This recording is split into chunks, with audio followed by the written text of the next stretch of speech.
My dad works in B2B marketing. He came by my school for career day and said he was a big ROAS man. Then he told everyone how much he loved calculating his return on ad spend. My friends still laugh at me to this day. Not everyone gets B2B, but with LinkedIn, you'll be able to reach people who do. Get a $100 credit on your next ad campaign. Go to linkedin.com/results to claim your credit. That's linkedin.com/results. Terms and conditions apply. LinkedIn, the place to be, to be. Step into the world of power, loyalty, and luck. I'm gonna make him an offer he can't refuse. With family, cannolis, and spins mean everything. Now, you wanna get mixed up in the family business. Introducing The Godfather at ChumbaCasino.com. Test your luck in the shadowy world of The Godfather slot. Someday, I will call upon you to do a service for me. Play The Godfather, now at ChumbaCasino.com. Welcome to the family. No purchase necessary. VGW Group. Void where prohibited by law. 18 plus. Terms and conditions apply.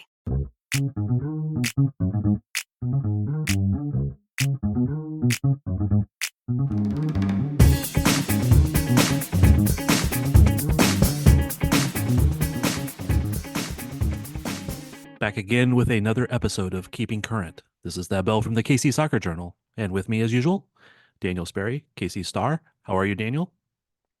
I'm doing grand. At the time of recording, up in the corner of my screen, the San Francisco 49ers are putting a beat down on the New York Jets to open up the football season. And Wrong so it's football. great. The hand egg season or something like that. Yeah, sure, whatever you want to call it. But yes, no, in general, doing good, man. Cool. We I feel like we see each other like so damn often. I never really know where we leave off conversations sometimes, so I apologize. It's true. It happens. All right. So since we last talked, KC Current returned home Mm-hmm. to CPKC Stadium, and solid win. Yeah. Over an expansion team, but an expansion team that's been doing really rather well lately. Yeah. Several results, some good play. It was not an easy team, and had an old friend of ours, Kate Delfava, there. Mm-hmm. I actually want to mention her again in a little bit. But what'd you think of the overall result of the match? How do you think KC played? I thought they played very good. You know, this Utah team has been surging as of late and have been much I wouldn't say okay, much more fun, sure, maybe much improved, yes, 100%. And I think that was the kind of the takeaway from this was like this was going to be a much tougher matchup than um, anyone really thought it was going to be on paper, or maybe even tougher than what we would have thought earlier in the year. And earlier in the year, the Kansas City Current, when the Royals were awful and the Current were flying and at the top of everybody's charts because they hadn't lost yet, they went into Utah and won 1-0. Sounds familiar. So sounds familiar, right? Same thing happened again in this one. I thought defensively they did a good job of limiting to certain actions and chances that the Royals created. They also made a lot of really good saves in the game, and on the attack. I think in the second half they got a lot better. The first 30 minutes to 40 minutes of that game, um, they were doing a lot, but not getting enough of the right shots off. And then they started to put shots on target, and it started to get better. But in the end, only 5 shots on target. So I think that's an area I'd like to see them improve upon. But otherwise, we can get into the nitty gritty. Overall, I thought it was a good, cohesive performance. And like we had said on the pod, I think last week, it was going to take kind of a gritty, um, not so pretty win to kind of get the vibes back a little bit. And we got the gritty, not so pretty 1-0 win, and the vibes do seem to be back ahead of a stretch that's going to be very tough. Yeah, the back half of the season is not easy for the current in any way, shape, or form. We talked about that going into the international break, the summer of cash grab cup break. Uh, we knew it was going to be tough, and it has been, and it's not going to be a whole lot easier going the rest of this way. But the bright sides, there's a lot of bright sides, even if even if it was a gritty-ish 1-0 win. And I'm not even sure if I totally agree that it was gritty as much as just solid. It wasn't it wasn't like super physical. It wasn't like super desperate. It wasn't like super anything, which I kind of usually associate with gritty, at least to Yeah. me. But it was workmanlike. It was take care of business. It was do what you needed to do to get the win, and maybe that's why people interpret it as gritty, I guess. Hmm. Not really arguing that you shouldn't say it that way, just not my necessarily way of doing it. Um, but just to me, they did what they needed to do, and they got Kayla Sharples in there so we can see how she matches up with Alana next to her. Schultz got another start to prove that she can be good in there. Hmm. Uh, Ellie Wheeler kind of moved around. I want to come back to that in a second. Hmm. But they just did what they needed to do to get the win, and I think that was what they needed. And then they can build upon that. And you got people like Bia coming back. Hopefully Michelle will be back in a couple 3 weeks. I'm not sure her timing. I think last time I heard it was not going to be like right away, but it would be a little bit. Yeah. So if they can get some of those players back, they can get maybe back to the high flying days. Yeah. What did you?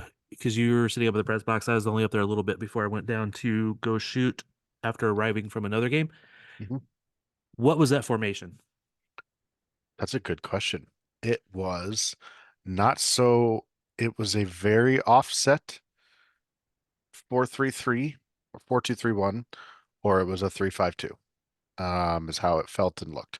Yeah, And I think, the passing chart is out there somewhere, from one of those accounts that does all that stuff, and posts those things. The passing maps, and I'll be dead honest. The passing map, in terms of like what you're looking at, is 100% correct.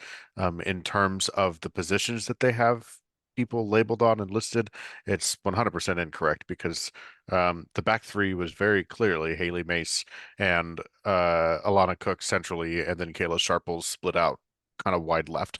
yeah, Izzy was very high and left as usual when she's out there.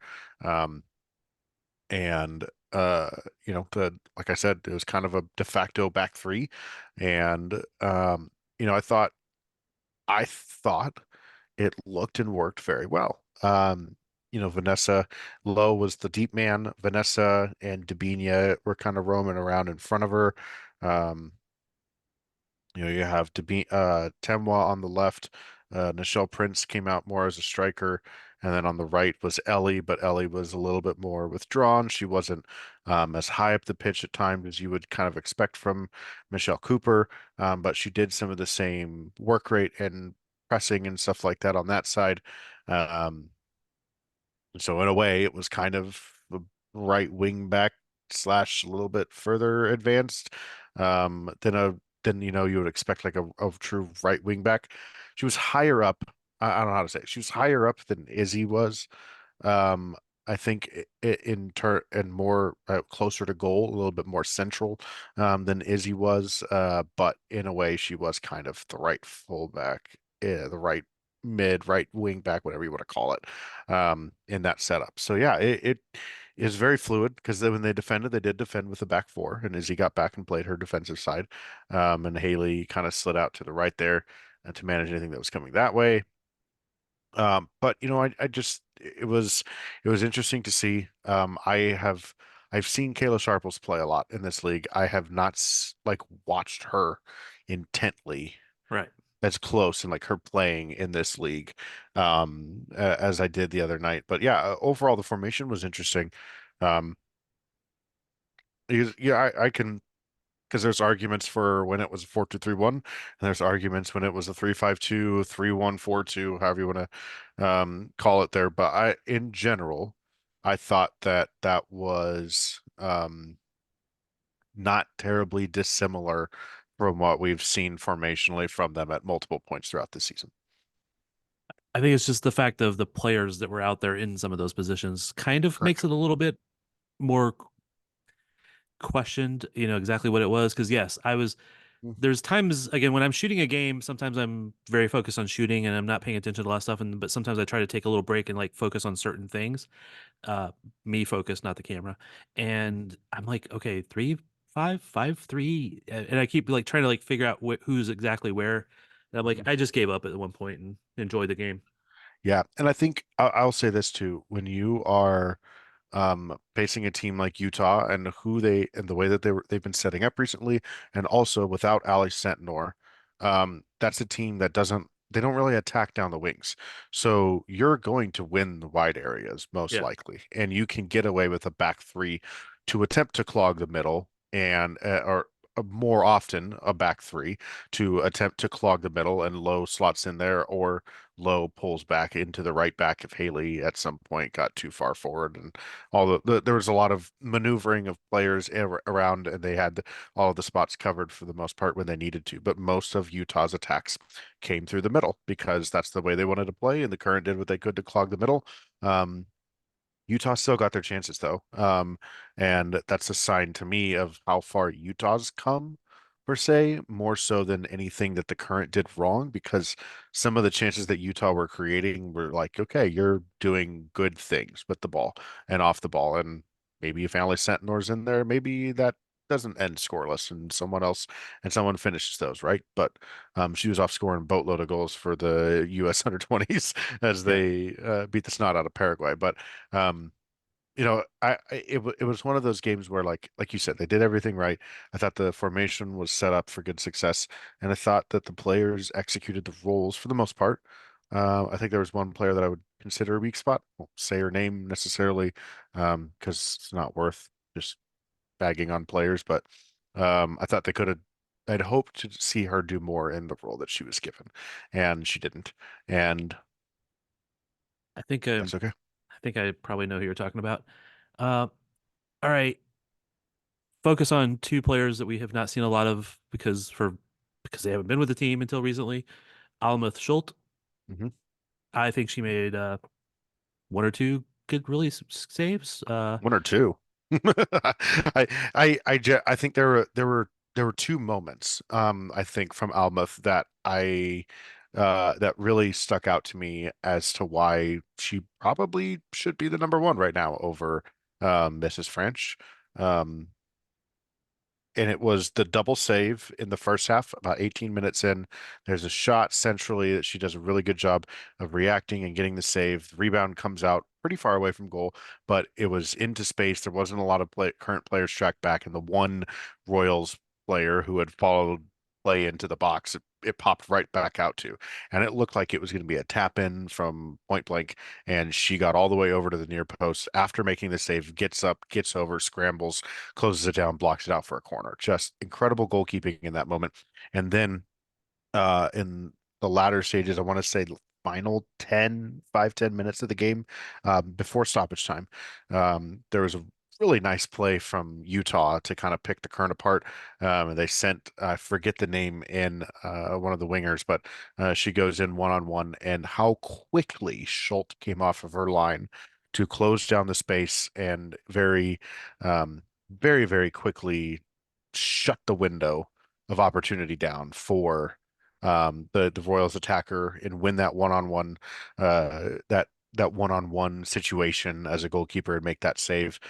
She kept herself big the whole time, makes the block, clears the ball out, and made the player put it right into her.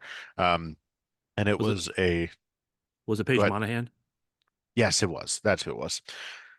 Yeah, I that's what I couldn't was thinking of. I couldn't remember off the top of my head. Because a lot of the from the press box and from where I sit in the press box and how far that side of the field is. Like I know the current players by sight. I do not know the Utah Royals players by sight, and if they No, all kind of look alike with their hair color and their backs turned to me, I can't see a face, can't see any of that from there. I'm just like some blondish attacker got in 1v1 no, against no. Alma I Schultz. I get it. We've talked about this Oh yeah. before because of me being a very visual person. I recognize players just by their general shape and size and color and styles and things like that, so I can tell who's running in. I'm much more likely to shift over to shoot Tim while running into the box than I would be perhaps a center back running into the box for taking that shot. So that sort of thing. So I very much understand how it's sometimes hard to focus on that when you're looking at the entirety of the play too. Well, especially too if you're writing in the middle of it. It's like it's one of those where you hear everyone gasp and you're like peeking up as you're mid-sentence because it's late and you're trying to finish up your article and you're like, who on earth is on that? Oh my God, Almost Salt saved it. Wow. Yeah. Big moment. Okay. So that's kind of how those go. But yeah, you know, Schultz stuck out to me, man. I just in the way that she carried herself throughout the game, the way that she commanded the box, the way that she made the saves and was so reactive. Like her instincts, her reaction time was like on it. You can definitely tell she's gotten more comfortable. Um, she's very good with her feet. We already know that in terms of passing the ball out of the back. But that She made was that like one move, dribbled yes, the attacker. Like I know. Yeah, that was a little nervy, but at very the same nervy, time, but she did it. yeah, that's I don't Yeah, normally want my keepers doing that sort of no, thing, but she did it because she's under pressure and got herself a little space and made the play. yeah. Yeah, I think overall just incredibly impressed with her work and looking forward to seeing more of it. Next, Kayla Sharples. So this was obviously the first time we got a good look at her Hmm. for a game. I How do you think she fit I've in? I've labored all about Schultz, so I'll keep my thoughts short and let you keep yours in there on Sharples. But I her ball playing ability surprised me in terms of like she made the right passes. Of course, Alana Cook is the one who can play the line breaking pass. We saw her do it multiple times throughout the game, but Kayla's ability to keep the ball moving and keep it in possession, um, when to clear, physically strong, very good with the tackles 1v1. Liked what I saw from her. She played with a lot of intensity, and I think that was something that helped kind of that game in general. Like I think that's something that we talked about last time, but felt like the current did not have the same intensity, the same edge that they had played with earlier in the year during those last two losses, and they definitely had that. On Saturday night, and I thought she brought a good portion of that too, into just the way she went into tackles and the way she defended. So, you actually reminded me of something I wanted to bring up. So I'm going to do a little backtrack for a second. You mentioned the intensity, and I completely agree. The intensity was much better, and we both agreed that the last two games, the losses were the intensity was not there like we would expect it to have been from this team, or at least not for uh, enough of the game. There might have been moments, especially I think after the rain delay, the intensity was good, even though they gave up Hmm. a goal, things like that. But something that was pointed out to me from a friend was that that was the two hottest games they've actually played. They were not Interesting. necessarily accustomed to the heat as well as the local teams were because they have played mostly good evening games when they've been earlier games. It's been nice weather. Hmm. Um, it's just been they haven't really had a lot of those heat games, and they've moved the training to earlier in the day, so they haven't been training in the heat. Some of that aspect may have affected those two games where they did not have the intensity that we would have liked them to have. I think there's a lot of other reasons too that Yeah, came into that play, yeah, obviously, but just wanted to throw that back for from previous discussions that we had. that's fair. Again, not saying that's an excuse, but Yeah. a factor. No, going back to Sharples now, since I just Just uh, get back down off your soapbox. I'm just yeah, kidding. yeah, no, I'm just trying to bring pieces of information, man. Sometimes they're accurate. Hopefully it is more often than not. But anyway, no, I like Sharples. Like you said, she moved the ball well. She was in the right spots. I would try to focus on how she was making her runs back, defending. She, one of the worst things when a team's not playing well and you like just see runners going by you and two or three people going on goal and nobody there in the right spots. That hasn't really happened a lot as much with Alana Cook. It did happen a little bit in the previous game, but with Kayla Sharples there, she seemed just to be in the right spots. And like I said, she moved the ball. I still want to see her more because one game does not make a superstar, but we will. I think it was a good pickup, and she'll probably fit in well here. And Yeah. I got to talk with her a little bit after the game. I'll put out a piece on it relatively soon. Um, on the Star. Of course, I'll plug my work. yeah, yeah. But And don't worry, I left the room before you got a chance to talk to her. yes. Oh boy. I'm not touching that one anymore. The the the thing with with Sharples, I just think like she strikes me as the type of like she fits the Midwest in terms of that like and Vlaco talked about this too, I think a little bit in the post game that she brings this like Kansas City swagger and vibe and that like workman like ethic um uh, workwoman like ethic I guess we could say um but she's gonna come in there and put in the shift. She's gonna do it physically, she's gonna fight for everything, and she said as much herself about herself that she's a player that what will every 50-50 is an opportunity to win the ball back. Every challenge is an opportunity to keep the other team from scoring. Like every little detail, every little thing is going to be something that she's going to strive to do because that's part of the ethic that's been instilled in her. A little bit more blue collar, she called herself. And I just think that like that's I think there's something to someone that brings, defenders. There's a lot of players that are supremely talented. Um, uh, just okay. I'll do this because I'll translate it to the men's game because I'm a Manchester United fan.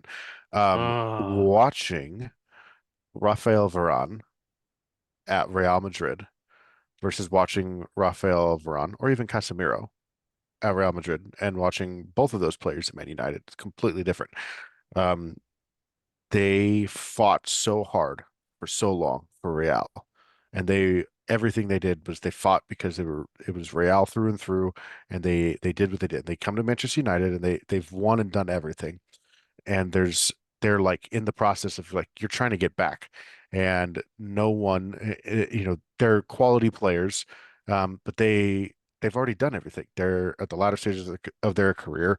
They're there to get their paycheck. They're there to enjoy life. They're going to play well. They're going to try, but there's like a level of like fight, and like intensity that comes through when you're playing for that club that you want to bring that to. And I think um, Sharples is the kind of player who is going to come to a Midwest team and a team that she talked about, feels like a place where she can get better and continue to challenge herself and sharpen her skill set every single day. She's gonna like that. That's why she wants to be here. And so like to have a player like that is they want to be here. They are ready to fight for every little thing. They're going to bring that intensity and that blue collar ethic that's been instilled in them from the time they were playing youth soccer. There's like that aspect to it. I think that will continue to come out in games. And a little bit, that's one thing that Gabrielle Robinson brought like a very heavy bite yes. defensively. And I think they were missing that a little bit when she was gone. I know Eball can give that a little bit too. Um, but Alana Cook does. And so to have have a lot of players that have that bite within that back line, I think is something that you're looking at that you're happy with the not just the talent makeup, but like the mental makeup Yeah. of this of what is kind of going into that defense. And same with Schultz. Schultz wants to prove herself. Like, she was kind of written off for, being gone out of the game for so long for, having children and stuff like that. There were some people that are like, well, what's she gonna do? I had some people around the country. They're like, well, what's she gonna do when she comes in? Like wasn't very good with Angel City. She spent more time away after that stint because she had had another kid. And it was just like, wow, hey, maybe someone's ready to prove that they're ready to be back at the top. And like, I think that there's something to having players that have that mental edge in your team, Yeah. and what that brings for everybody else and what that message says to the opponent too. And the you talk about the bite, but it's not just the bite, it's the skill level, it's the balance between the two. Hmm.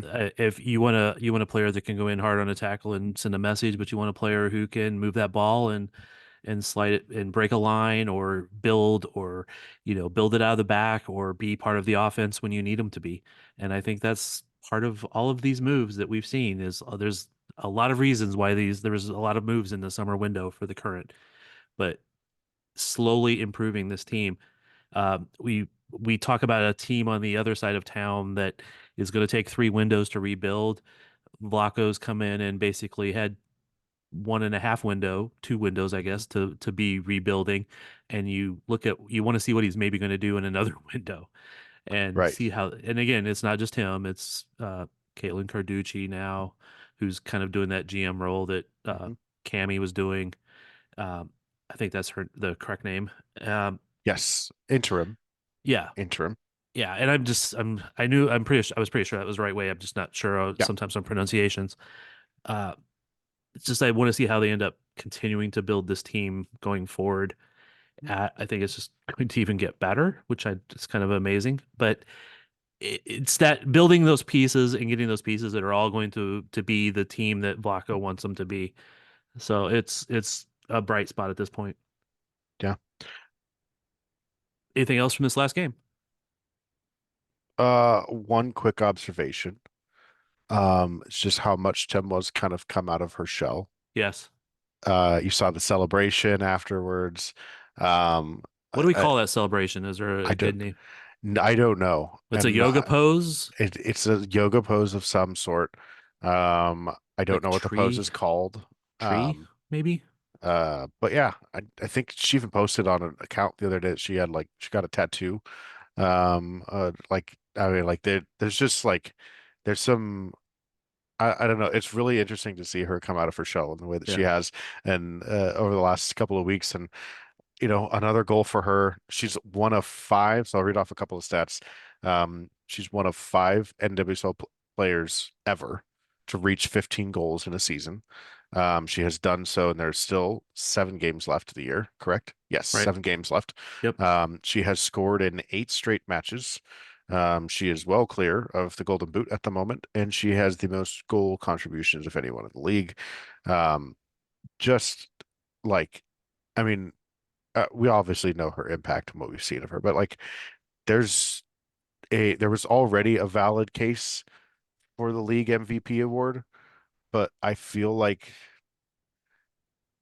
at some point she's beginning to pull away a little bit. Am I wrong?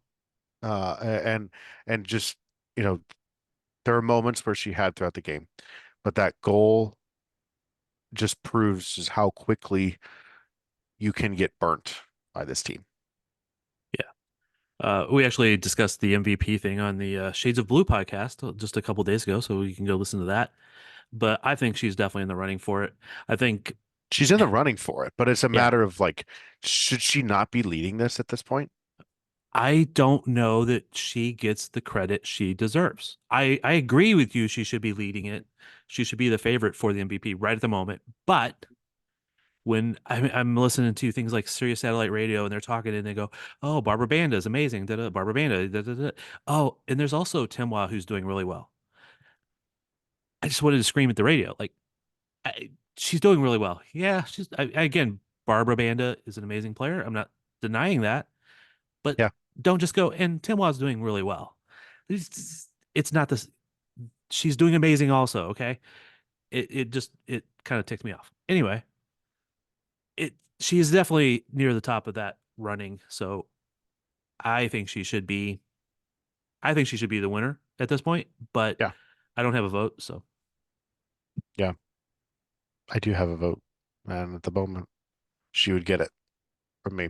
Um, but yeah, that was just one last thought from that game was just the her ability in moments to just completely mess with everyone. Because after that, so that goal happened, and she was very clearly onside. I mean that Utah back line, I feel bad for Kate Delfava. Kate put in a shift. I love yes, Kate. Kate's a wonderful person. We love her. yeah, But She put in an absolute shift to try and lock down Temwa and did her best to contain her, but I can't the rest of her and the rest of that back line had no clue the offside line the rest of the game after Yeah. that. Because like for the next 10 minutes, the current just kept peppering them in behind and testing them in behind. And I don't know how many times they got in behind and there's a player raising their hand and the current player was clearly onside. Right. There was one offside that got called in that stretch that was actually offside and none of them put their hands up. They thought she was on. So it was just like the chances didn't really come from anything after that point, and create like a clear cut shot.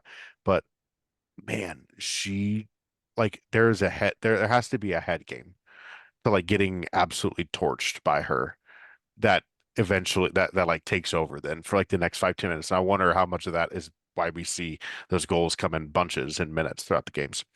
It is definitely. Two things. Poor Kate Delfabo, like you said, having to defend Timoa for the entire game, and not that she was the only one, but man, she was tested and she did well for the most part. But when Bia finally came on, and Mhm. I swear Bia ran over and like ran like right behind Kate, and I Mhm. I swear I saw Kate look up into the sky like, Lord, why me? Like, why have I got to defend both of these players? I don't know that's what she said. I don't know that was her thought, but she did this like little glance up at the sky like, oh Lord. And it Yeah, it cracked me up. I tried to get a shot of it, but it was not a perfect shot. But I have a little bit of shot of her still like kind of looking up, like, oh man. And I, yeah, I can imagine defenders like, oh yeah, yeah, but Timo's been running at me all day, and now you're gonna have Bia come in also. Uh yeah. and let's just for clarity's sake, Bia back in. She like about 20 minutes, I think. It was about And 20-ish, 30-ish. yeah, uh definitely not be a full shape. She had some good moments, but Hmm. get her a little bit better fitness and back into the groove, and that will be a very fun team.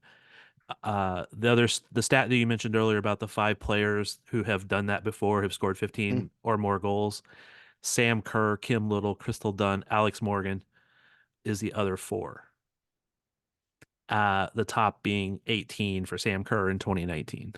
That's pretty damn good company for Tim Watt to come in and Do it in her uh, first year. yeah. And Sam Kerr did And it three times. Sam Kerr mhm, did it three times, 16, yeah, 17, and 19. So, yeah, and the league is just getting better.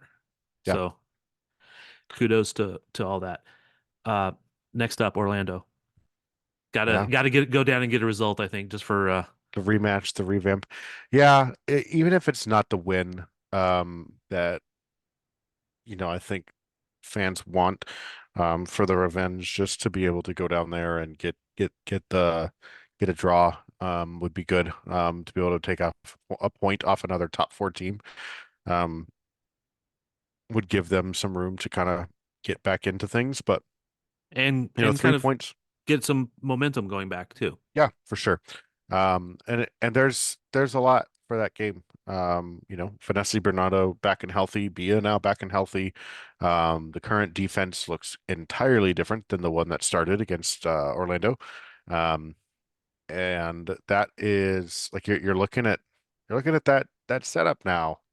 And thinking, okay, this is the current have changed their team a lot. The pride is still the same. Um, I just something in me wonders if they've started to slow down a bit, and I'll be curious to see what it looks like on Saturday because um, that's going to be a spicy matchup and a fun one. Obviously, some players had their things to say about the way things went at the end of that match, and I think there's still a little bit of want of revenge, right? But at the same time, I think this is a different current team than the one that Orlando faced back in July, and this is I still feel like it's the same Orlando team, and I'm curious to see how things have changed between the two and the type of matchup that it brings. But yeah, man, all eyes on Friday night. It's going to be a blast. And just another point of clarification, you said on Saturday, it's on Friday night, Friday the 13th. I know. And then after that, I came back and said it's Friday. So Okay, just making sure. Don't yell at Yeah, me, Thad. actually, I missed you sliding the Friday back in there, so I apologize. But Friday, just want to make sure. I was double checking myself because I'm like, did I miss that? All right. Yeah, again, go down, get a result, and momentum's back in your court, even if they're at top of the table. And again, all you have to do is get to the final, and it's home field advantage. So all that's in their favor, at least in that regard. And just getting some players back and healthy will help. All right. Any last thoughts? Uh, say goodbye to Hmm. Alex Morgan. Did you watch? I'll be 100% honest. I did not watch. Um, few family things going on yesterday. So, yeah, unfortunately I didn't get to watch. I did go back and kind of like rewatch that final 13 minutes. Saw the montages, the farewells, the walk off the field. Um, it was it was a good I'm almost mad at Casey Murphy.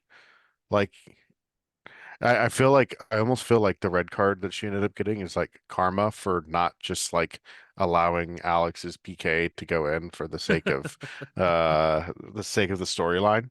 Um but at the same time, I almost feel like I watched a reverse angle of the PK taken and I like so it's the from behind down the line right at the goalkeeper and um I saw her like jump to the side there and I like barely jumped to the side. She looked like she was gonna stay rooted.